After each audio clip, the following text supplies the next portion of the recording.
তাম্রলিপ্ত জাতীয় সরকারের প্রতিষ্ঠাতা সর্বাধিনায়ক সতীশ চন্দ্র সামন্তের জন্মদিনে বিজেপির লৌহ প্রণাম হোর্ডিংয়ে ছবি লাগানোকে কেন্দ্র করে নাম না করে রাজ্যের বিরোধী দলনেতা শুভেন্দু অধিকারীকে কটাক্ষ প্রাক্তন সাংসদ ঋতব্রত বন্দ্যোপাধ্যায়ের। শুক্রবার দুপুরে হলদিয়া টাউনশিপ হেলিপ্যাড ময়দানে বিজেপির জনসভা শেষ হওয়ার পর হলদিয়ার চৈতন্যপুরে সতীশ সামন্ত চ্যারিটেবল ট্রাস্টের উদ্যোগে তাম্রলিপ্ত জাতীয় সরকারের প্রতিষ্ঠাতা সর্বাধিনায়ক সতীশ চন্দ্র সামন্তের ১২৪তম জন্মদিনের মাহাত্ম্য স্মরণ অনুষ্ঠান হয়। সেই অনুষ্ঠানে প্রাক্তন সাংসদ ঋতব্রত বন্দ্যোপাধ্যায় বক্তব্য রাখার সময় বললেন, আমি রাস্তায় আসার সময় দেখলাম রাস্তার ধারে বিভিন্ন জায়গায় হলদিয়ায় জনসভাকে কেন্দ্র করে কিছু হোর্ডিং লাগানো রয়েছে। সেখানে রাজ্যের কিছু লোকের ছবি, রাজ্যের বাইরের কিছু লোকের ছবি, যারা আমাদের দেশ স্বাধীনে কোনো ভূমিকা পালন করেনি, আর নিচে সতীশ বাবুর ছবি দিয়ে লেখা লৌহ প্রণাম। এর থেকে লজ্জার কিছু নেই। আমাদের দেশে কিছু লোক ইন্ডিয়ার বদলে ভারত নামের বিতর্ক তৈরি করছে। আসলে এরা দেশের সংবিধান জানে না। ওপরে হচ্ছে কিছু লোকের ছবি লাগানো রয়েছে। হলদিয়ায় একটা সমাবেশ আছে, রাজ্যের কিছু লোকের ছবি আছে, রাজ্যের বাইরের কিছু লোকের ছবি আছে। এদের গুরুরা তারা হচ্ছে প্রকাশ্যে বলতেন যে ব্রিটিশদের সাহায্য করতে হবে। এদের এক গুরু নাম বিনায়ক দামোদর সাভারকার ব্রিটিশদের কাছে বারবার মুচলেখা দিয়েছিলেন যে স্বাধীনতার লড়াই যাতে সাকসেসফুল না হতে পারে, আপনাদের সমস্ত রকম সাহায্য করব, আমাকে ছেড়ে দিন আন্দামান জেল থেকে।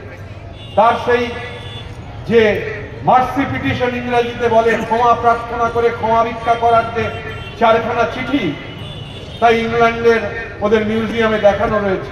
এই লিখেছিলেন লোকটা। তাদের যারা উত্তরসূরি, তারা যারা আমাদের দেশের স্বাধীনতার লড়াইয়ে কোনো ভূমিকা পালন করেনি, দেখলাম হোর্ডিং এর নিচে, তাদের ছবির নিচে সতীশবাবুর ছবি রয়েছে, লৌহ প্রণাম লেখা রয়েছে। আমি শুধু কথা উল্লেখ করতে চাই যে আমাদের দেশে নতুন করে কিছু লোক একটা বিতর্ক তৈরি করছেন যে ইন্ডিয়া না ভারত। এবং ইন্ডিয়া না ভারত, এই বিতর্কে দেশের যে লোকটা রাতে পেটে খিদে নিয়ে ঘুমোতে যায়, তার পেটের খিদে মেটে না। এটা কোনো মৌলিক বিতর্ক নয়। আর আমাদের দেশের সংবিধান, যারা আমাদের দেশের সংবিধান তৈরি করেছিলেন, দেশের সংবিধান হঠাৎ করে তৈরি হয়ে যায়নি। দেশের সংবিধান আলাপ আলোচনার মধ্যে দিয়ে তৈরি হয়েছে, বিতর্ক হয়েছে। কনস্টিটিউয়েন্ট অ্যাসেম্বলি একাধিকবার তারা আলোচনা করেছেন, চর্চা করেছেন। সতীশ সামন্ত সেই কনস্টিটিউয়েন্ট অ্যাসেম্বলির সদস্য ছিলেন, এই চর্চায় অংশগ্রহণ করেছিলেন। এবং যখন ভোটাভুটি হলো, ওই যে উই দ্য পিপলের কথা এখানে উচ্চারিত হচ্ছিল, আমাদের সংবিধান মনে রাখবেন ভোটাভুটি করে। তার মধ্যে সতীশ সামন্ত ভোটাভুটি করে একাধিক আইন তৈরিতে উল্লেখযোগ্য ভূমিকা পালন করেছিলেন। ওরা শ্রম আইন পাল্টে দিয়েছে, 8 ঘন্টার বদলে 12 ঘন্টা কাজ করার কথা বলছে। তারাই আবার হেলিপ্যাডে চিৎকার করে সতীশ সামন্তের উত্তরাধিকার তাদের কাছে আছে এই কথা বলছেন।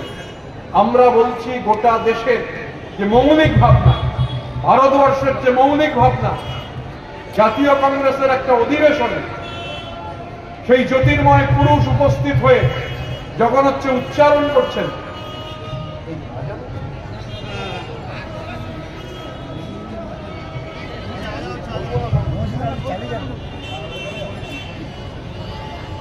এখন সামগ্রিকভাবে যে কারণে আজকে আমরা সতীশচন্দ্র সামন্তর স্মরণে এখানে উপস্থিত হয়েছি, আমি সতীশ সামন্ত চ্যারিটেবল ট্রাস্টকে এই কারণে ধন্যবাদ, অভিনন্দন জানাবো। এরা সারা বছর নানান ধরনের মানুষের পাশে থাকার কর্মসূচি গ্রহণ করেন।